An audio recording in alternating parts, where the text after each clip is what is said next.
Hey, Curl friends. It's Annalise, founder of Curls on the Block, here with you virtually, ready and excited to bring a very special guest, one who's done it curly and right with her Hello Hair dolls we are using and have used for the past few years at Camp Curly. And with no further ado, the founder, creator, visionary, entrepreneur, Anita Grants. Hello. Hello, how are you? I'm doing well, staying curly. Yes, as you should. So I'm so grateful that you took time out of your very busy schedule, mompreneur, just visionary, and I know wholesaling, retail, all of the things going on, camps, yourself, workshops, all of the above, virtually streaming all the way from Canada. Yes. And to Colorado, from Canada to Colorado, and what we'll talk about is how we got to Kigali. So Yes. I I wanted to give you a chance, an opportunity to share with our curl friends about your entrepreneurial journey. Right now, they have been tasked with pitch competitions in our curly incubator. Yes, it's super exciting. They're stressed out. They have 30 minutes. So I'm sure you can relate. However, would you mind sharing just how you got to where you're at now, the short and fast? Yeah, I will Thank try you. my best to keep it as Right. as And you possible. only have 5 minutes. No. Only 5 minutes. Okay, noted. Just like the pitch, I get it. For each of you, I understand the pressure of pitches. It is not an easy feat, but it does shape you to be able to articulate your messaging and your vision a lot clearer. So it's a good practice and exercise. Um, but Hello Hair started actually from my first business. So growing up, I was very shy, not the most confident, very reserved, but I always loved entrepreneurship. I love the idea of ownership. I love the idea of running a business. I always said I want to be a boss when I was a kid. So despite my lack of confidence, it was just a passion deeply in my heart. I had a wonderful grade 11 teacher grade 10 teacher supported me to build that confidence. And I ended up pursuing commerce school, specializing in law. And then once I realized that I can close a sale, I said, okay, you know what? Maybe I'll actually try this entrepreneurship thing for real. So my first business, I took the big leap in 2017, and my first business was actually the beauty tech space. So I'm not a software engineer. I have no background in technology, and I found an engineer to support the vision that I had, and it was really connecting independent beauty professionals with their clientele, so very niche based, the ones that worked in the basement or at home. My sister's a stylist, and she's a wonderful as being a stylist, but the business acumen wasn't there. So I kind of glued the two together. Unfortunately, during COVID and for many other reasons, me knowing that it was time to let it go, I did dissolve Fleeky Beauty. And it required me to really rediscover who Anita Grant was outside of that title and that label and that success. Because when Fleeky failed, I felt like a failure as well. And I didn't know an identity outside of that. So my hair actually been a catalyst to my self-discovery because growing up, I did not have a relationship with my hair at all. I did have an older sister that was able to style my hair, so it was always done, but it was oftentimes in a protective style or a weave or a wig, but never me really exploring what's the texture of my hair? What is my hair like? Like, how do we bond? So that really was a time and opportunity for me to get to know myself and my hair. And at that same time, I was expecting my first child, Tiana. And I said, you know what?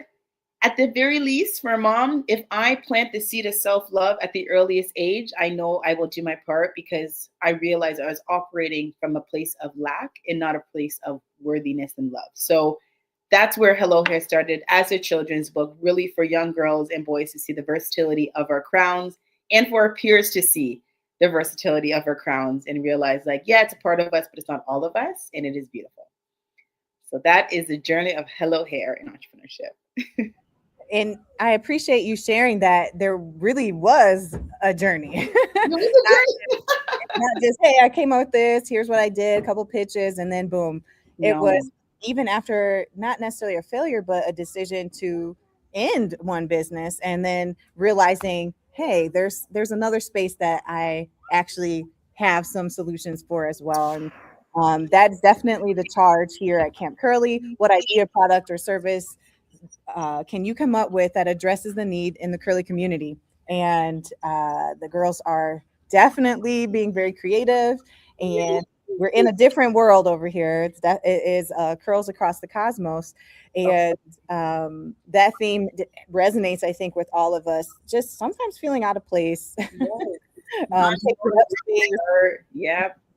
And so, thank you so much for your commitment and the this absolute recognition that you came up with a solution and pushing forward. Many of us have that $1 million idea that just, you know what, we get sad when someone else actually does it, right? Exactly. And you know what's so funny is, so my previous business, I was in tech because it was where the money, the $1 million business was at. And you often hear like authors don't make money, or it's like a space that wouldn't thrive. And I think going into it, it was never about the money, right? It was really like, this is an experience that I went through, and that passion and that purpose is what's driving this forward.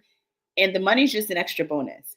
But you need to be motivated by that purpose, because entrepreneurship is, I don't want to say hard, but it requires a lot of resilience. It requires your ability to consistently just renew the mind, push through, that perseverance, the determination. Like it's a constant, you're growing. It's the quickest bridge to self-development is what I say. Entrepreneurship, you're going to learn a lot about yourself. I'll tell you that. Like that or marriage, I'm sure. We So accurate. really find yourself. So, and teaching. I can also say, as an educator, Yeah. man, you'll know your limits.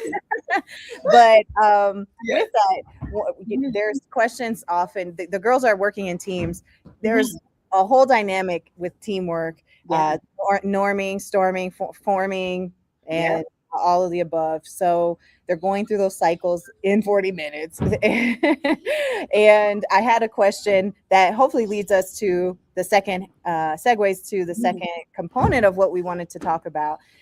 Do you have a supportive community? I've noticed a number of partnerships lately. How has that blossomed for you, and what has been a grounding position for you in order to find alignment with other organizations? Absolutely. I'm going to just contrast the previous and the now. But previously with Fleeky Beauty, I did everything by myself. I was thinking that I could carry the load all by myself. And I think it was just like a norm growing up. We just don't ask for help. And that does not translate when you're building a business. You need to ask for help. So I am the first one, and I am not shy of it. I think during COVID, it leveled the playing field. And I realized we're all human. I think it was that moment that, like, no matter what your wealth, what your status, what your religion, what your background, anything, everybody felt it when like the world just was quiet. And I think it reshifted that we are all people.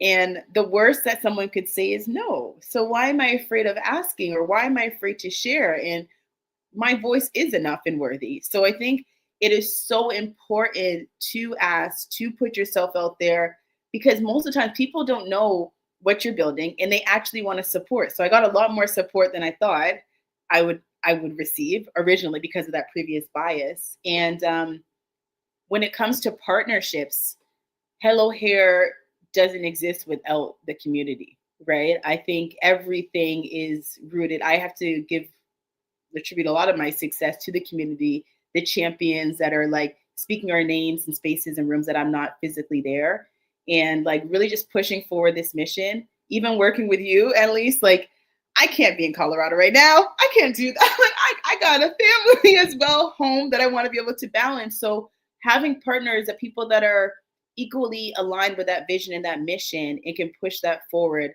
like that's how we really make impact. It takes a village for this work, because when it comes to hair care identity and just being a Black girl in this space, like we need all hands on deck to really change that narrative for the next generation. So yeah, partnership is just not being afraid of asking, and knowing what you're offering is going to be impactful. And the worst they can say is no. And oftentimes it's not a no, it's just a not right now. So be willing to just ask and put yourself out there, because a lot can come. And I can tell you, even working with you and working with some partners in the UK and working with partners in Toronto. Like we can't do it all and stretch ourselves so thin. So supporting and guiding and aligning with the ones that align with you can really make true greater impact, right? What do they say? You go fast alone, but you go far together. Oh, that's powerful. And I just took a few of your gems from that last section there. Partnership. Know what you're asking. Put yourself out there. A no is a not yet. And maybe with somebody else, right? Not with you, but Right. okay.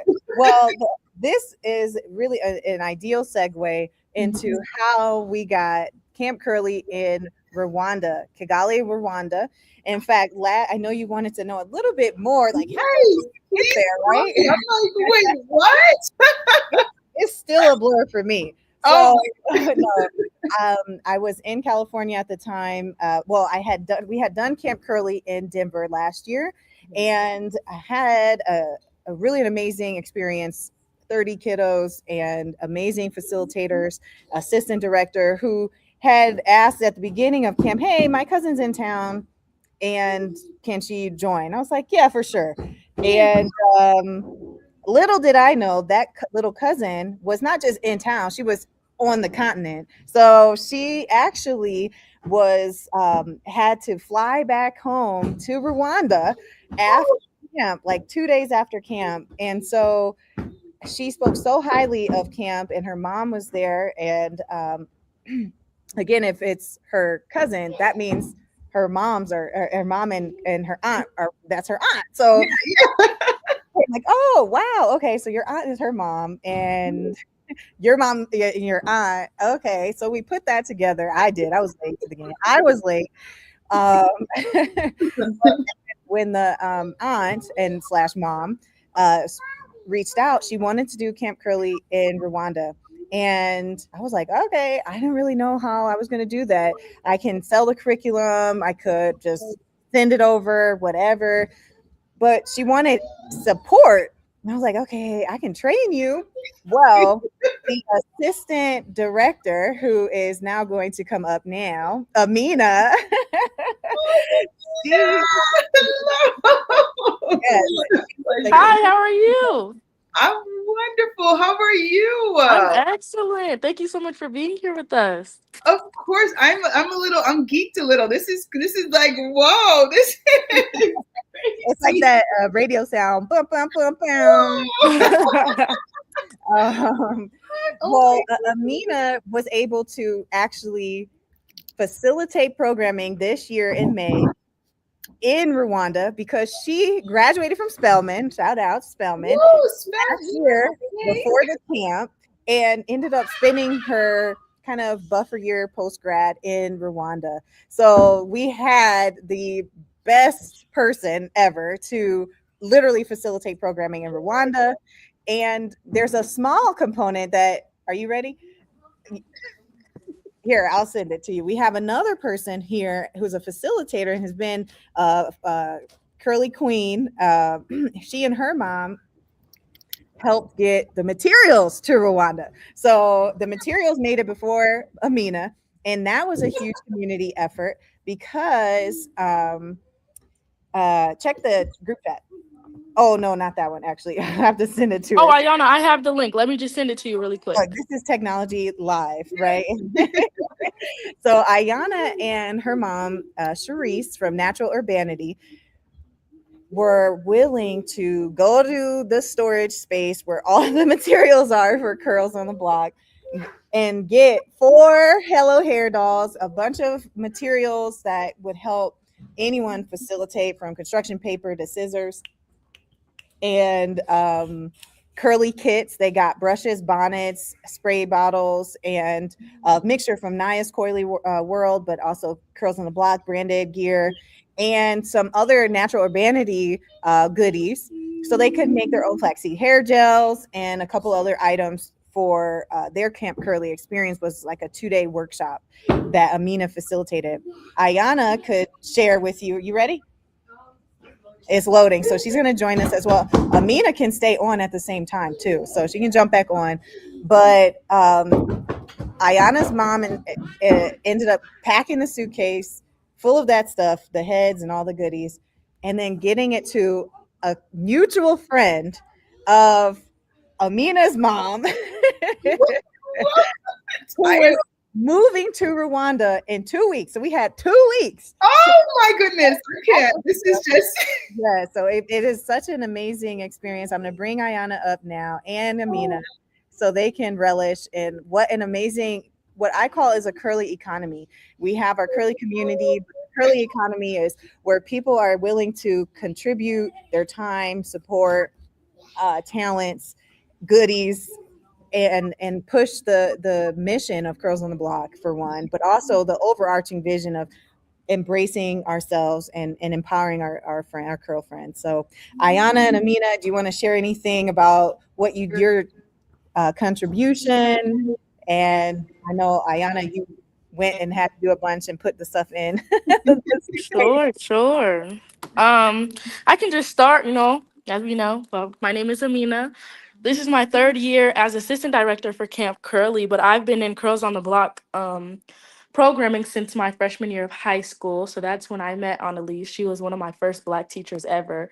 And Curls on the Block, like, fundamentally, I feel like changed the trajectory of my life because it was just like, you know, it wasn't like regular school. Obviously, the programming was so directed towards embracing our curls and loving ourselves. And it was just so, it helped my self esteem a lot, especially being in Denver, where a lot of times, like, you might be one of five Black girls in the school that you're in.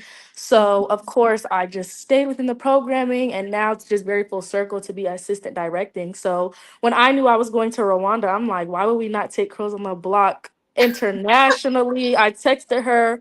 Really, it was my aunt's idea. My aunt moved to Kigali about 3 years ago, and my little cousin, who she talked about, Sation, she just loved Camp Curly so much. And so my aunt was like, yo, how can we do this in Kigali? I'm like, let me text her right now. That's nothing but a word. So yes, we got the suitcase. Shout out to Dr. Young who brought it. It's so funny because so many people from Denver have actually been moving to Rwanda. So there's this huge group chat of like, oh, who's coming? Can I send this with you? Can you bring this back? So it's like a whole little, I don't know, economy, like she said. But it was so great. I mean, we found a few girls who, of course, the hair community and the talk about hair and curls and beauty is definitely different in Africa because they're not experiencing colorism, texturism, none of that. And so I was able to cater some of the curriculum to the young girls. We made flaxseed gel. They had a fun time just playing with the mannequin heads and trying out different styles and seeing what they could do. And it was so fun. I was able to do 2 sessions and I got really good feedback. So I think it just goes to show how Black girls around the world need programming like this, and they need environments where they can feel seen, where they can literally express themselves specifically with their hair because we do not have spaces like that. And overall, like, I personally want to go back. And honestly, me at this point, I'm just a walking representative for Curls on the Block. So shout out to Anna Lee, shout out to these kids. And yeah, that's my little spiel really quick. so beautiful. Oh my goodness. I am trying to hold back all my emotions right now. But incredible, incredible, Yes, incredible. This is just a testament and testimony that it takes a village to make this happen, right? Collectively. 100%. And it shows the impact of Curls on the Block, that you were once a student and now you're mentoring and now you're leading. Like, that's what it's about, right? Giving an Yeah, opportunity outside of that and be able to pour that knowledge onto the next one. So amazing. I'm glad to be a 100%. small contributor to the huge impact that Curls on the Block is doing. Ayana, can you share about what your experience was doing the alley oop, making sure we had the things to send? Yes, yes. I am a facilitator this year, but last year I was a junior facilitator.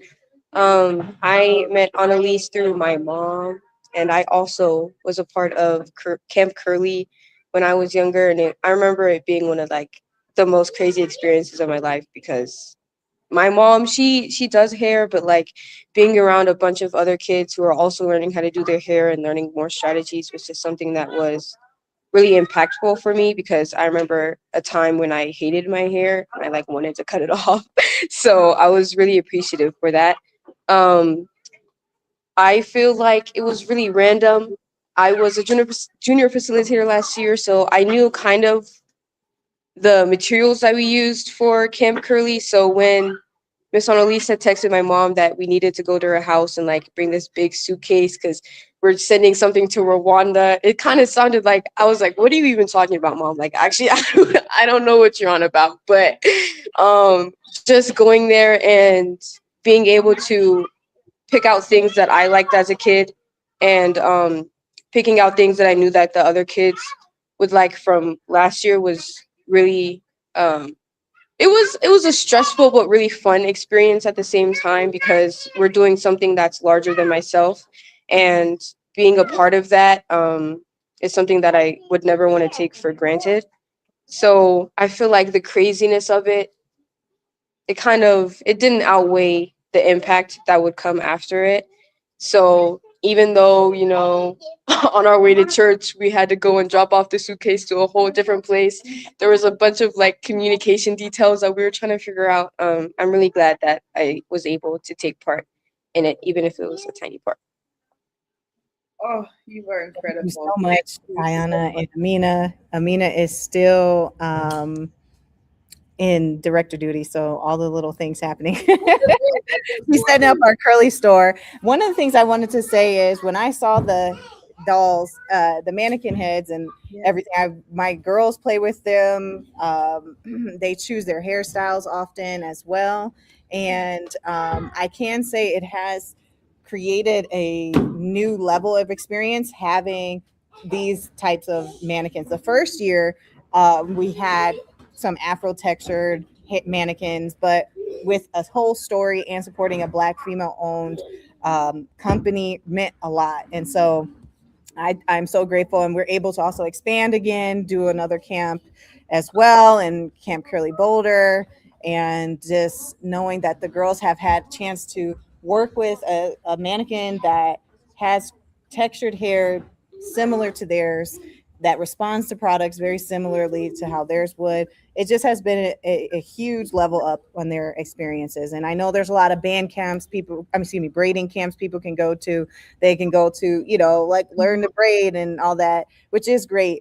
We offer at Camp Curly just the full spectrum of experience. And that's kind of the chaos I believe Ayana was referring to.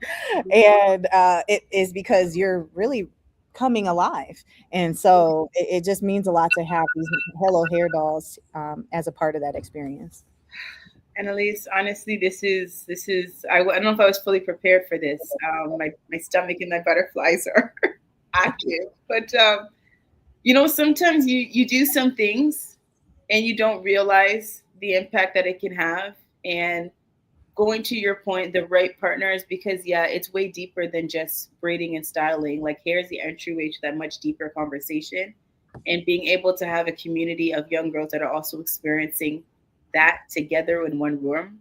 There's nothing like that. It's core memories. It is development. It is so much more than just the styling aspect. It's to show up in a new way and to know that you're worthy and you're enough just as you are. So truly, honestly, this is not the first time that you've supported Hello Hair. I say she's reoccurring, been supporting from day one. Just know I am truly grateful. I am honored to be a partner in the work that you're doing. And yeah, this testimony is just it's filled me all the way up, and this is the why that keeps me going. So thank you to you and every one of you that contributed to making this happen and getting the dolls all the way to Rwanda. Really quick, That can I is just show you some of the hairstyles that the girls have been working on this week? So, Let's I mean, go. we've been making dolls here. Curly, kinky, braids, twists. Let me see how can I flip the camera. Am I actually slower? It's fine. Okay. Right here. We got some oh curls and coils. We learned how to curl them with a pipe cleaner. oh So real nice, real nice. Let's go over here. We've been working on our braids. We just have two for now because we had to take them out, but we're learning how to braid. yes. And then, of course, we're learning how to detangle. You know, we follow our curly commandments. And so we're making sure they know to comb from the ends to the roots, never to comb their hair dry. I mean, it's like a whole process. So they really love these dolls. They're so necessary. And we're really, really grateful. Honestly, I'm grateful to meet you because I'm like, dang, I've been playing and messing around with these things for like the past 3-4 years. So Oh my thank you so goodness. much again. That's so cool. And honestly, just know, I don't know, you've touched a lot of kids with this product. So shout outs to you. Thank you so much again. Thank you so much. Honestly, thank you. I am I am so, I was expecting to cry on this, Annalise. What are you doing to me?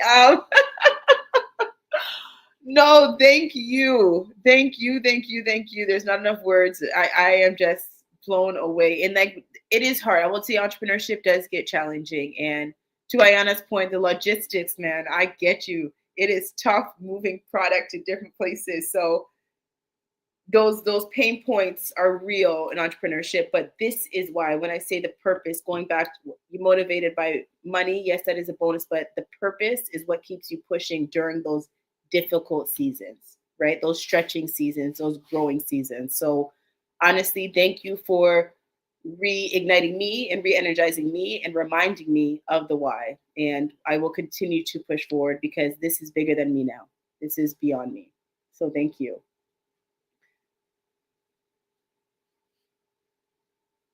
Thank you again for your time and jumping on to the call. It just fit so perfectly that you were able to jump in. It was, just serendipitous. As the girls finished, they were ready to continue practicing their pitch. I was like, no, we have a visitor. So thank you again. How you feeling, ladies? You feel pumped up, ready to get your pitch together? Okay, all right.